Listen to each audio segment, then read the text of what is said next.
You ask Tiger to solve. This deals with linear equations with one unknown.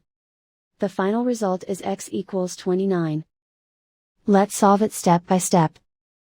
Group all constants on the right side of the equation. Subtract 29 from both sides. Group like terms. Simplify the arithmetic.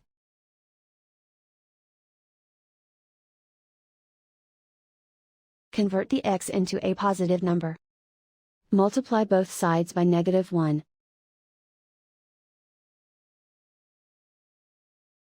Remove the ones. Simplify the arithmetic. And so the final result is x equals 29.